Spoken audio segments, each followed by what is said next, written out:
Halo, assalamualaikum warahmatullahi wabarakatuh. Apa kabar semuanya? Semoga sehat selalu. Jumpa lagi dengan saya di channel YouTube Summit Soulmate. Jadi, alhamdulillah di kesempatan ini saya akan share ke teman-teman sekalian menyangkut dengan koperasi harian. Bagi teman-teman yang ingin berkecimpung di dunia koperasi, mungkin video ini bermanfaat bagi teman-teman. Untuk itu, sebelum kita lanjut ke videonya, bagi teman-teman yang belum subscribe, silakan subscribe, share agar channel ini terus berkembang. Oke, mari kita saksikan videonya. Oke, jadi bagi teman-teman yang baru pemula atau ingin memulai usaha koperasi ini, saya harapkan supaya teman-teman harus memiliki ini. Jadi lembaran ini namanya lembaran promis. Jadi di promis ini biasanya tertera di sini ada dia punya kop promis, nama koperasinya apa, lalu di sini ada pinjaman ke berapa, terus daerah kerja, misalkan daerah kerja di mana atau daerah kerja berapa, lalu ada nomor anggotanya, nomor pinjaman, nama, ada nomor HP, lalu alamat. Nah, sebelah kanannya ada pinjaman pokok, terus bunga pinjaman, lalu administrasi dan mengansur orang.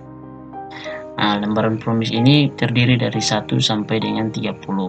Artinya 1 sampai dengan 30 pipilan atau biasanya mengansur 1 sampai dengan 30 angsuran. Seperti itu. Lalu di sebelah kanannya ada tampilan bagian belakang promis. Di sini ada pemotongan administrasinya, nanti kita taruh di sini. Lalu ditambah dengan pinjaman pokok yang tadi kita drop. Lalu ada jumlah terbilangnya. Lalu sebelah kirinya ada tanda tangan petugas lapangan. Lalu bagian kanannya ada tanda tangan untuk nasabah. Seperti itu. Nah, langkah selanjutnya akan supaya teman-teman buat satu buku, yaitu buku pinjaman. Ini biasanya kalau untuk di koperasi harian biasanya dia gunakan buku folio yang besar yang tebal. Lalu di sini ada buku pinjaman. Karena di buku pinjaman ini adalah buku panduan. Kita bisa kalkulasi dari bulan ke bulan seperti itu, penerapannya naik atau turun. Nah, biasanya kita patokan pada buku pinjaman. Karena buku pinjaman inilah ya nantinya untuk nama-nama nasabah yang tadi kita drop di lapangan kita masukkan di buku pinjaman. Setelah itu nama-nama ini baru kita masukkan, pindahkan lagi ke buku angsuran masing-masing. Nah, saya jelaskan bahwa untuk di buku pinjaman di sini ada tertera di kolom bagian ujung ada tanggal penerapannya, lalu di sini ada nomor pinjaman. Jadi nomor pinjaman ini dia berjalan terus selama kita lakukan penerapan, misalkan dia berjalan terus. Nah, kalau sebelah kanannya ada nomor anggota ini dia tetap, misalkan contoh sini saya sudah beri contoh, misalkan Ibu Sumarni nomor anggotanya 001. Jika mana nasabah ini dia lunas terus pinjam lagi, nomor anggotanya tetap 001. Nah, nomor pinjaman ini tetap dia berubah karena ini dia berjalan terus seperti itu. Nomor anggotanya dia naik jika nantinya setelah contoh di bawah sini terakhir kita drop Ibu Ayu, setelah Ibu Ayu ada nasabah baru lagi yang pinjam, nomor anggotanya naik jadi 009 seperti itu. Oke, selanjutnya saya jelaskan sedikit mengenai angsurannya.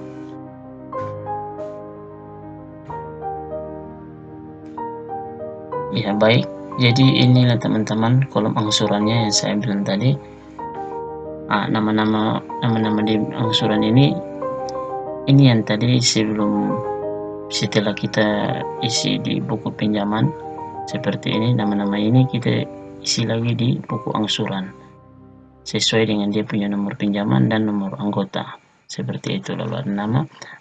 Untuk besar pinjamannya yang tadi di jumlah akhirnya 120% yang kita isi di besar pinjaman. Kalau untuk targetnya lalu ini 25 ini target per hari. Jadi karena di sini saya patokan pada koperasi 24 hari. Jadi untuk targetnya per hari sih 25.000. Karena bisa pinjamannya ini dibagikan dengan 24 hari jadi 25.000. Nah, kalau untuk contoh ini 1.200.000 ini karena pinjamannya 1 juta dikalikan dengan 120% lalu dibagikan dengan 24 hari. Itu lalu ada kolom tanggalnya. Jadi saya jelaskan sedikit, yaitu bahwa kalau untuk penerapan dari tanggal 1 itu kolom tanggalnya, karena di angsuran ini biasanya dia berjalan selama 45 hari kurang lebih. Jadi untuk penerapan dari tanggal 1 sampai dengan tanggal 13 pertengahan bulan, karena biasanya untuk penarikan di pertengahan bulan sekitar 3 hari itu kita lakukan penarikan, lalu ada tutup buku di tanggal 15. Jadi penerapannya sekitar sampai dengan tanggal 13. Lalu ini ada kolomnya dari tanggal 1 sampai dengan tanggal 30. Lalu yang berikutnya setelah akhir bulan tutup buku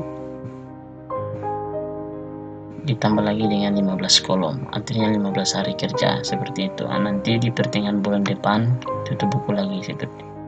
Jadi tutup angsurannya ini, angsuran dari tanggal berjalan dari tanggal 2 kita hitung penjumlahan, lalu diisi di sini kolom angsuran. Saldonya ini, angsurannya ini dikurangi dengan besar pinjamannya ini, maka dapat hasilnya saldo. Seperti itu saldonya ini. Nanti kalau ada pembayaran lagi di bulan depan, pembayaran terus, nanti di pertengahan bulan depan tutup buku pertengahan bulan, angsurannya ini kita hitung lagi terus dikurangi lagi dengan saldo. Nanti berjalan seperti itu terus. Lalu untuk di bagian kolom bagian bawah ini, kenapa ada 2 kolom? Karena untuk di koperasi harian, kalau di koperasi harian biasanya dipakai buku folio.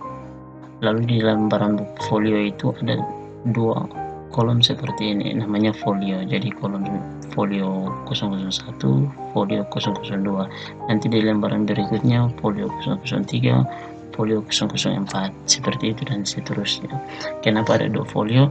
Karena biasanya dari penerapan tanggal 1 sampai dengan pertengahan bulan itu kita ada batasi karena tutup buku. Lalu nantinya di folio berikutnya penerapan dari tanggal 16 sampai dengan akhir bulan. Biasanya kalau di akhir bulan kita lakukan penarikan selama 5 hari. Jadi penerapannya hanya berkisar sampai dengan tanggal 25 seperti itu. Nantinya penarikan 5 hari, terus di tanggal 30 kita lakukan lagi tutup buku. Lalu untuk folio di penerapan dari tanggal 16 biasanya dia berjalan untuk sampai dengan akhir bulan sekitar 15 hari saja. Setelah kita tutup buku di akhir bulan, nantinya di tanggal berikutnya atau di bulan depan itu dia berjalan sampai dengan 30 hari. Jadi tanggal 1 sampai dengan tanggal 30. Seperti itu. Jadi mungkin teman-teman sampai di sini bisa memahami, ataupun kalau memang belum memahami nanti bisa saja komen supaya saya bisa jelaskan. Langkah selanjutnya setelah teman-teman mengisi angsuran pinjamannya, misalkan pembayarannya di lapangan tadi 25.000, 25, 10 ini misalkan pembayaran saya sudah buat contoh, hasilnya di sini 210.000. Lalu yang berikutnya lagi di sini misalkan pembayarannya kita contohkan lagi 20, terus 25, misalkan begitu saya contohkan saja seperti itu.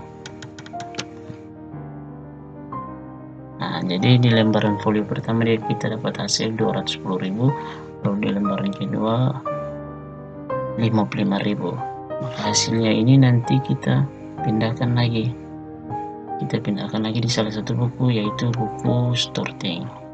Jadi jika teman-teman yang sudah pernah kerja di koperasi mungkin sudah memahami, jadi saya jelaskan buat teman-teman yang mungkin baru memulai usaha koperasi atau punya keinginan untuk buka koperasi.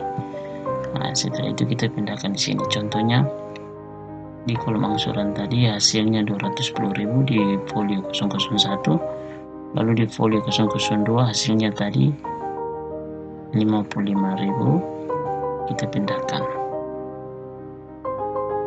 Ini 55.000 kita pindahkan di sini, maka kita dapat hasilnya 265.000 seperti itu. Jadi untuk kolom stortingnya ada nomor folionya, ada saldo awal. Saldo awal untuk di sini itu dia berpindah dari sini, besar pinjamannya ini berpindah ke buku storting, namanya saldo awal seperti itu. Yang kedua di folio yang 002 juga sama. Nantinya ada tutup buku. Jadi untuk starting dia tetap berjalan dari tanggal 1 sampai dengan tanggal 30, seperti itu. Langkah selanjutnya saya akan jelaskan mengenai rumus yang nantinya kita pakai.